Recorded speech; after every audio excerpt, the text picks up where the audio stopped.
ଯେତେବେଳେ ଘର କରୁଛନ୍ତି ସେତେବେଳେ କାହା ଗୋଟେ ମାଗିକି ଦେଖନ୍ତୁ ଗୋଟେ ଟ୍ରକ୍ ଇଟା ମୋତେ ଦେଇଥିବ କି ମାହାଳିଆ ତ ଦୂରର କଥା, ପରେ ପଇସା ଦେବି କହିଲେ ବି କେହି ଦେବେନି, ଏ ଦେବ ନ ଦେବ ମୁଁ କାହିଁ ଗୋଟେ ଟ୍ରକ୍ ଇଟା ଦେବି ମୁଁ। କିନ୍ତୁ ନିନ୍ଦା ଅପବାଦ ଅପମାନର ଇଟା କାହାକୁ ମାଗନ୍ତୁନି, ଲୋକ ଆପେ ଦେବେ।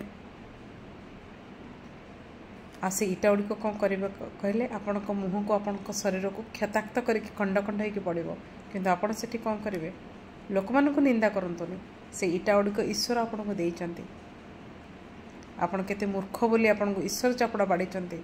ଈଶ୍ୱର ବୁଦ୍ଧିର ମାର୍ଗକୁ ଆପଣଙ୍କୁ ନେଉଛନ୍ତି।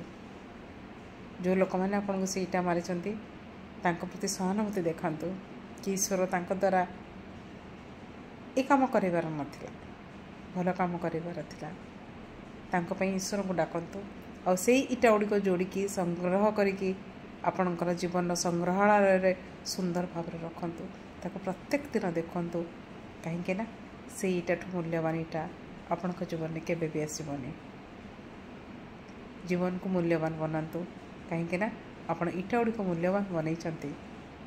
ସେଇ ଇଟା ଗୁଡ଼ିକ ଏତେ ମୂଲ୍ୟବାନ ହେବ ବୋଲି ସେଇମାନେ ଜାଣିନଥିବେ ଯେଉଁମାନେ ଆପଣଙ୍କ ମୁହଁକୁ ସେଦିନ ଫୋପାଡ଼ିଥିଲେ।